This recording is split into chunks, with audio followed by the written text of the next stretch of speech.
रसायन विज्ञान के x and pi video lecture session में आज हम पढ़ेंगे मेटल्स एंड नॉन मेटल्स के बारे में, जिसे हम धातु एवं अधातु भी कहते हैं। इस वीडियो लेक्चर सेशन में हम देखेंगे खनिज एवं अयस्क के बारे में। तो शुरुआत करते हैं। आमतौर पे प्रकृति में धातु जो है किस प्रकार से हमारे पास आते हैं, हमारे पास होती है। तो पृथ्वी में जो है आमतौर पे जो धातु जो होती है वो दो प्रकार से पाई जाती है। पृथ्वी में जो है धातु आमतौर पे दो प्रकार से पाई जाती हैं। तो पृथ्वी के में जो धातु के जो स्रोत होते हैं, स्रोत जो बनते हैं, वह ये निम्न दो प्रकार से होते हैं। एक समुद्री जल से लवण के रूप में निकलते हैं और एक पृथ्वी के सतह पे पाए जाते हैं। तो जो धातु होते हैं वह प्रकृति में दोनों प्रकार से उपस्थिति अपनी दर्ज कराते हैं। तो हमें ये देखना होता है कि हमें कौन सा धातु हमें कहाँ से मिल सकता है, जिसमें हमें कम लागत आए, कम खर्च आए और आसानी से सरलता पूर्वक हम उसे वहां पर से निकाल ले। ये जो धातु को जो उसके जो अयस्क या खनिज में से निकाला जाता है, इस प्रक्रिया को एक्सट्रैक्शन बोलते हैं। इस प्रक्रिया का नाम होता है एक्सट्रैक्शन ऑफ ओर। तो जो हम लोग देखने जा रहे हैं वो इस वीडियो लेक्चर सेशन में ये देखेंगे धातु के जो है स्रोत जो होते हैं, स्रोत आपके कहाँ पर से आपके मिलते हैं धातु, वो होते हैं कहाँ पे, कहाँ से ये सोर्सेज हैं जहाँ से हमें मिनरल्स वगैरह मिल सकते हैं या मेटल्स या धातु हमें मिल जाएंगे। इसके हम लोग स्रोत के बारे में देखते हैं। सबसे पहले एक तो समुद्री जल से लवण के रूप में मिलता है। तो समुद्री जल से जो है लवण के रूप में कैसे कोई धातु हम प्राप्त कर सकते हैं। तो जैसे कि समुद्री जल में जो है काफ़ी सारे जो होते हैं लवण मिले हुए होते हैं। जैसे हम जानते हैं सोडियम क्लोराइड होता है, NaCl वहीं से हमको मिलता है, NaCl घुला होता है, मैग्नीशियम क्लोराइड होता है। तो इस तरह से कई सारे जो लवण हैं वहाँ पर समुद्र के पानी में घुले होते हैं। उसमें से जो हमें चाहिए होता है उसे हम कुछ प्रक्रिया के द्वारा वहाँ पर से हम उसे अलग कर लेते हैं, पृथक कर लेते हैं।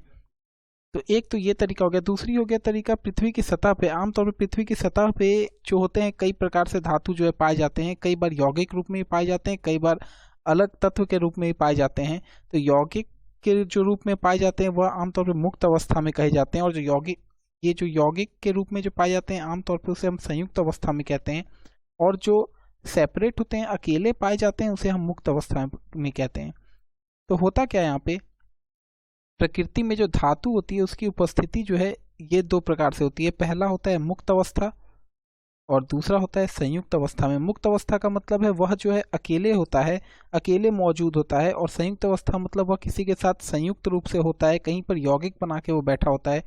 जैसे हम लोग देखेंगे सोना है, चांदी है, पारा जिसे मरकरी बोलते हैं, प्लेटिनम, इस तरह के जो धातु होते हैं वह सब आमतौर पर मुक्त अवस्था में पाए जाते हैं। लेकिन संयुक्त अवस्था में कैसे कैसे धातु पाए जाते हैं, तो सोडियम हो गया, पोटासियम हो गया, कैल्शियम हो गया, लेड हो गया, कॉपर हो गया, टिन हो गया, ये सब जो है कुछ ऐसे धातु हैं, जो क्रोमियम हो गया, ये सब कुछ ऐसे धातु हमारे आमतौर पर होते हैं जो बहुत जल्दी जो है अभिक्रिया करने लगते हैं। इसलिए जो भी हमारे एटमॉस्फेरिक गैसेज है, वातावरण में जो गैसेज होते हैं, जो वातावरण के जो गैस है या कोई द्रव है, उसके साथ ये अभिक्रिया करके एक यौगिक बना लेते हैं और वहां पर से हम इन्हें एक्सट्रैक्ट करके निकालते हैं। वहां पर से हम इन्हें निकालते हैं या उस पे हम लोग कई सारी प्रक्रिया करते हैं, कई सारी प्रक्रियाओं से इसे गुजरना पड़ता है, तब जाकर के एक स्वच्छ जो धातु होता है वो हमारे हाथ में आता है। तो देखते हैं जो वैसे धातु होते हैं, कुछ धातु जो हैं जो वातावरण के गैसों एवं अन्य पदार्थ के साथ अभिक्रिया नहीं करती।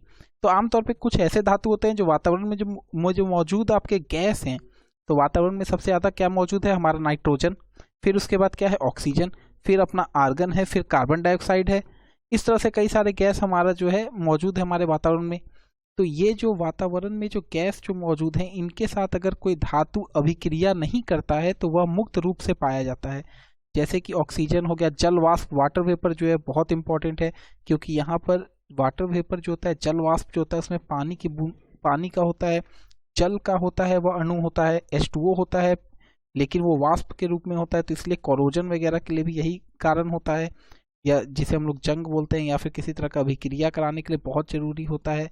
अगर हाइड्रोजन ऑक्सीजन दोनों है तो वहाँ पर कई जगह पे ये H2O जो है अभिक्रिया कर लेता है, और कई जगह पे अभिक्रिया करने के बाद ये धातु का अभिक्रिया होता है तो वहाँ पे हमें H2O मिलता भी है।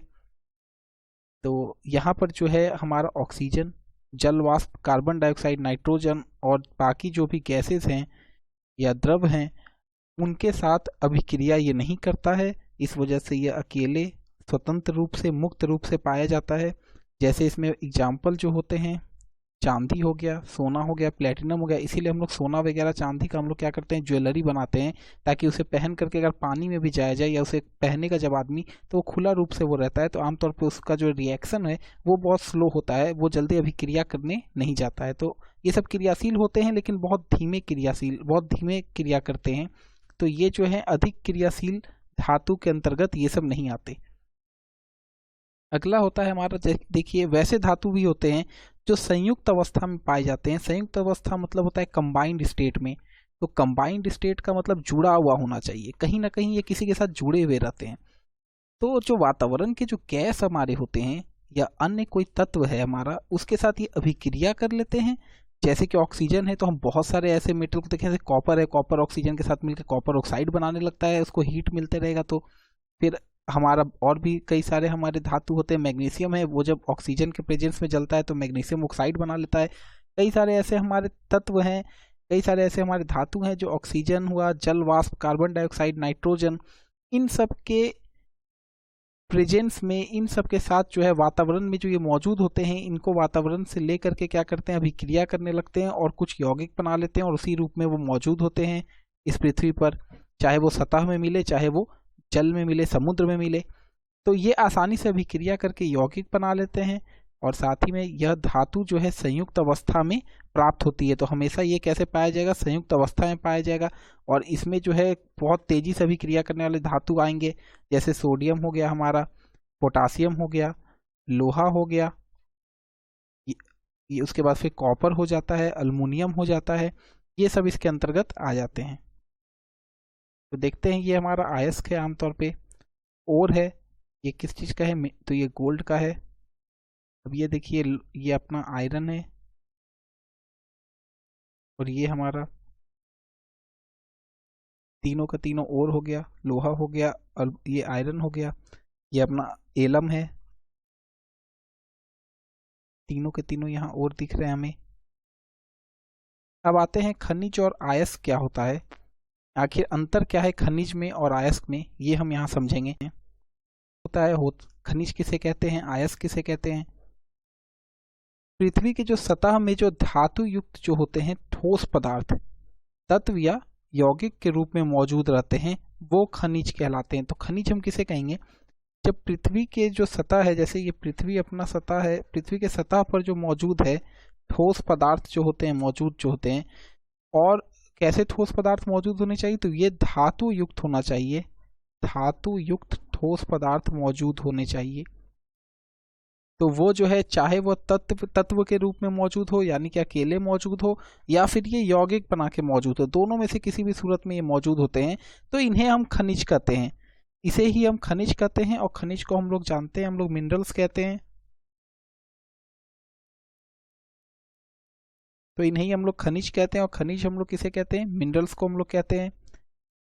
तो जैसे हमारा एग्जाम्पल कुछ देख लेते हैं, कैल्शियम कार्बोनेट हो गया, कैल्शियम कार्बोनेट हमारा एग्जाम्पल है खनिज का।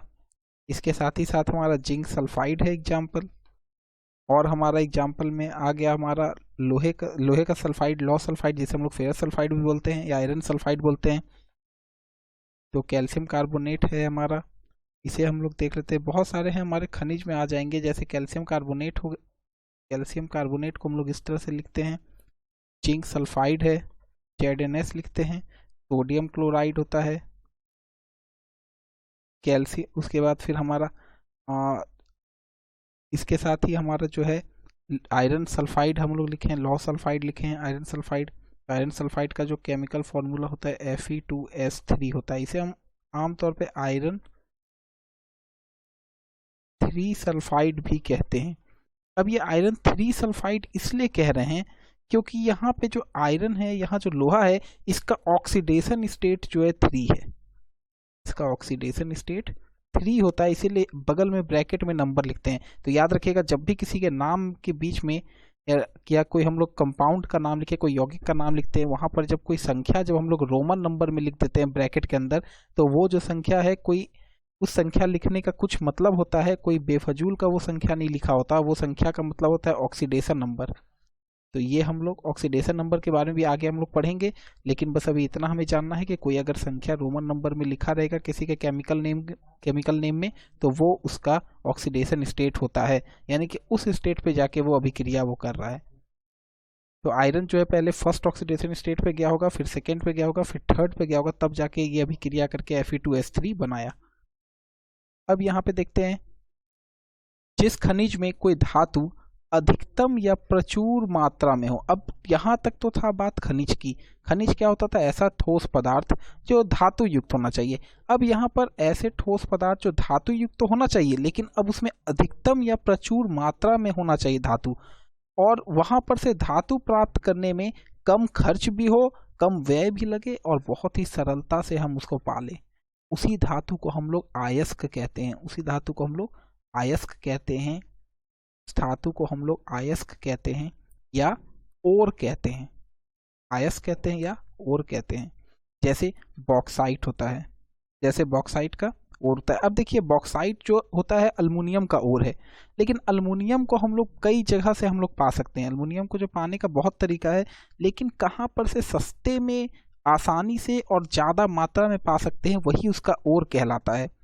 इसके खनिज तो, अल्मुनियम के खनिज तो बहुत सारे हैं, लेकिन जो अयस्क है वो बॉक्साइट माना जाता है, क्योंकि बॉक्साइट से हम लोग आसानी से पा लेते हैं अल्मुनियम को, कम खर्च में पा लेते हैं, और इससे जो है प्रचुर मात्रा में भी अल्मुनियम हमें मिल जाता है। जैसे बॉक्साइट का क्या होता है फॉर्मूला? Al2O3.2H2O। दो जो है वाटर का मॉलिक्यूल होता है। एक तो ये हो गया बॉक्साइट का फॉर्मूला। अगर हम मिट्टी का देखेंगे, सॉइल का जो फॉर्मूला होता है, यहाँ पर भी आपका सिलिका बहुत ज़्यादा मात्रा में होता है, तो इसका भी फॉर्मूला में अल्मुनियम आता है। जमीन में भी जो है हमारा अल्मुनियम मिल जाता है मिट्टी में। Al2O3 होता है .2SiO2, और साथ ही में 2 मॉलिक्यूल जल का। तो यहाँ पे भी देखिए अल्मुनियम है, लेकिन यहाँ से जब हम लोग अल्मुनियम निकालेंगे तो हमें खर्च भी ज़्यादा पड़ेगा, समय भी ज़्यादा लगेगा, बहुत प्रक्रिया से गुजारना ही पड़ेगा, और तब जाके जो अल्मुनियम निकलेगा वो बहुत कम मात्रा में होगा, क्योंकि यहाँ पे सबसे ज़्यादा मात्रा सिलिका का होता है, लेकिन यहाँ पे सबसे ज़्यादा मात्रा जो है अल्मुनियम का है, ऑक्साइड का कम है, और ये जो है आपका जल वाष्प बन के खत्म हो जाता है। इसीलिए कहा जाता है, ये बहुत इंपॉर्टेंट बिंदु है, कहा जाता है सभी अयस्क जो होते हैं वह खनिज होते हैं, लेकिन सभी खनिज जो होता है वह अयस्क आपका नहीं होते हैं। तो सभी अयस्क खनिज तो होते हैं, लेकिन सभी खनिज आपका अयस्क नहीं होते हैं। तो अब अयस्क के बहुत सारे प्रकार होते हैं। सबसे पहले ऑक्साइड हो गया, ऑक्साइड अयस्क होते हैं, सल्फाइड अयस्क होते हैं, कार्बोनेट अयस्क होते हैं, और हैलाइड अयस्क होते हैं, और फॉस्फेट अयस्क होते हैं। तो जैसे अगर हम लोग देखें ऑक्साइड अयस्क में, तो ऑक्साइड अयस्क जो है किसका किसका बनता है, कौन कौन हमें ऑक्साइड अयस्क से मिलता है, तो देख लेते हैं। कॉपर मिलता है, अल्मुनियम मिलता है, ये सब हमें ऑक्साइड अयस्क से मिल जाते हैं। जिंक मिल गया, टिन मिल गया, ये सब हमें ऑक्साइड अयस्क से मिलते हैं। आयरन मिल जाता है। सल्फाइड अयस्क से हमें क्या मिलता है? Silver, mercury, zinc. यहाँ से सिल्वर मिलेगा, जिंक मिलेगा, मरकरी मिलेगा। अब ये देखिए, यहाँ पर भी जिंक है, यहाँ पे भी जिंक है। इसका क्या मतलब हुआ? जिंक जो है ऑक्साइड से भी मिल सकता है, और जिंक सल्फाइड से भी मिल सकता है। जो ZnS हम लोग लिखते थे और ZnO लिखते थे, दोनों में जिंक की मात्रा है, तो आप जिंक ऑक्साइड से भी जिंक निकाल सकते हैं, जिंक सल्फाइड से भी आप जिंक को प्राप्त कर सकते हैं। इसके बाद आपका कार्बोनेट अयस्क है। कार्बोनेट अयस्क में हमारा कैल्शियम सबसे पहले आता है, सोडियम आता है, कॉपर आता है। कैल्शियम है हमारा, सोडियम है, कॉपर होता है, कॉपर सल्फेट हम जानते हैं, मैग्नीशियम है, जिंक है, लेड है। यहाँ भी आपको जिंक मिलेगा, यहाँ भी मैग्नीशियम आ जाएगा, फिर लेड आ गया जो सीसा बोलते हैं, फिर इसमें भी आपका आयरन आ जाता है। फिर हैलाइड जो है, ये हेलोजन ग्रुप वाले के साथ मिलके बनता है, इसलिए आमतौर पर इसका हैलाइड नाम बोलते हैं। तो कैल्शियम सिल्वर जो है आपका, कैल्शियम जो है सिल्वर होता है, ये सभी आपका हैलाइड में पाए जाते हैं। फॉस्फेट ग्रुप जो होता है, इसमें कैल्शियम फॉस्फेट जो होता है वो आपका पाया जाता है। तो कैल्शियम जो है फॉस्फेट के रूप में बहुत ज़्यादा मात्रा में पाया जाता है। तो ये सब जो है ऐसे धातु हैं जो इस रूप में अयस्क में पाए जाते हैं, और कुछ जो है ऑक्साइड अयस्क के रूप में पाए जाते हैं, कुछ सल्फाइड से, कुछ कार्बोनेट से, थोड़े बहुत हैलाइड से पाए जाते हैं, और एक आध तो जो है फॉस्फेट अयस्क से पाए जाते हैं। तो आज के वीडियो लेक्चर सेशन में हमने देखा कि खनिज जो है आमतौर पे क्या होता है। आमतौर पर प्रकृति में जो धातु हैं वह किस प्रकार से पाए जाते हैं। प्रकृति में धातु जो होते हैं यह जो है दो तरह से पाए जाते हैं, एक मुक्त रूप से भी पाया जाता है और एक संयुक्त रूप से भी पाया जाता है। तो मुक्त रूप से वो होता है जो अकेले रहता है, स्वतंत्र रूप से मिल जाता है। संयुक्त रूप से जो यौगिक बनाकर मिलता है, जो हमें यौगिक के रूप में पाए जाते हैं, जिसे हम यौगिक के रूप में पाते हैं। फिर वहाँ पर से इस पर कई सारी प्रक्रिया फिर गुजारते हैं, तब उसे अलग करते हैं, फिर बाकी उस पर सारा प्रोसेस होगा फिल्ट्रेशन वगैरह का, तब उसे साफ करके हमारे हाथ में आता है। तो दोनों में कुछ ना कुछ प्रक्रिया होगा, लेकिन संयुक्त वाले में थोड़ा अधिक होता है, मुक्त वाले में थोड़ा कम होता है। मुक्त वाला जो है अभिक्रिया नहीं करता है आमतौर पर वातावरण के गैसों के साथ या द्रव के साथ। संयुक्त वाला जो है वातावरण और गैस के साथ अभिक्रिया करके, इसलिए वो संयुक्त रूप में आ जाता है। फिर हमने देखा कि खनिज क्या होता है और अयस्क क्या होता है। तो खनिज जो है आमतौर पे जो धातु युक्त जो आपका ठोस पदार्थ होता है उसको हम खनिज बोलते हैं। लेकिन जब खनिज में प्रचुर मात्रा में धातु रहे और वहाँ पर से सरलतम तरीके से कम खर्च में अगर हम लोग उस धातु को पा लेते हैं तो वही उसका अयस्क होता है। हमने ये देखा था अयस्क के बारे में। तो खनिज और अयस्क हमने दोनों देखा। इसके बाद जो है अब आमतौर पे जो कुछ मुख्य रूप से जो धातु होते हैं और वो जो है भारत में कहाँ कहाँ पाए जाते हैं, थोड़ा सा हम लोग ये देख लेते हैं। तो सोडियम जो है हमारा, इसका जो खनिज होता है ये बोरैक्स होता है। सोडियम का हमारा जो खनिज होता है ये बोरैक्स होता है। और साथ ही में चिली सॉल्ट पीटर भी होता है। चिली सॉल्ट पीटर जो है ये सोडियम का ही अयस्क है ये दोनों। और ये सबसे ज़्यादा पाया जाता है हमारा लद्दाख वैली में। लद्दाख जो हमारा कश्मीर में है वहाँ पे ज़्यादा सोडियम पाया जाता है भारत में। दूसरे में हमारा आता है मैग्नीशियम। तो मैग्नीशियम जो है इसका सबसे मुख्य जो आपका अयस्क होता है वो होता है डोलोमाइट। डोलोमाइट हमको याद रखना है, डोलोमाइट हो गया, या फिर मैग्नेसाइट भी होता है। और ये जो है तमिलनाडु में बहुत ज़्यादा मात्रा में होता है, प्रचुर मात्रा में पाया जाता है तमिलनाडु में मैग्नीशियम।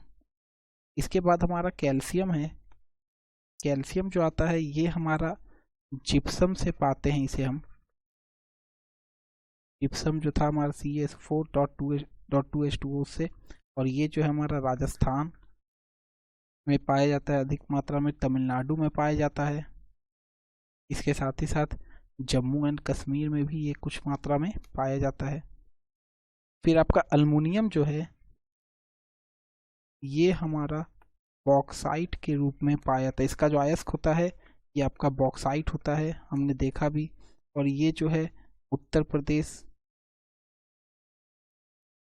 मध्य प्रदेश, छत्तीसगढ़ में, उड़ीसा में, कुछ हिस्सा छत्तीसगढ़ का और कुछ हिस्सा अपना उड़ीसा का भी है,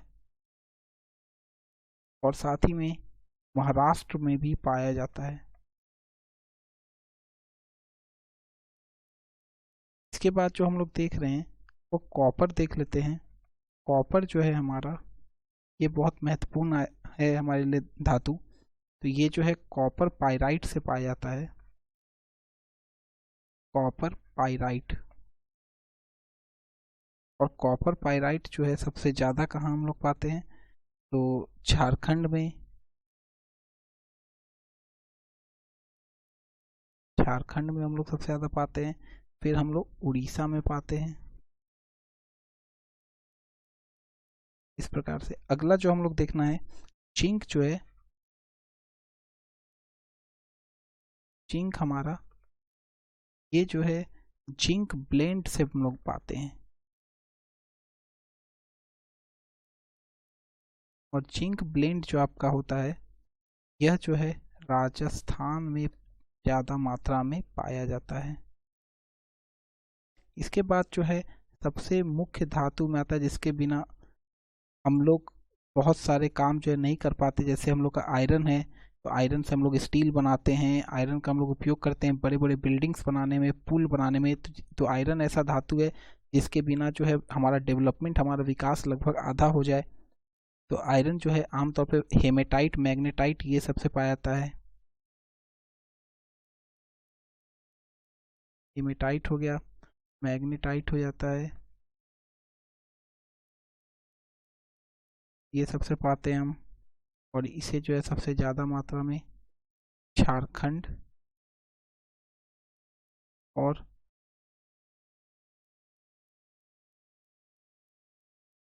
कर्नाटक में हम लोग पाते हैं।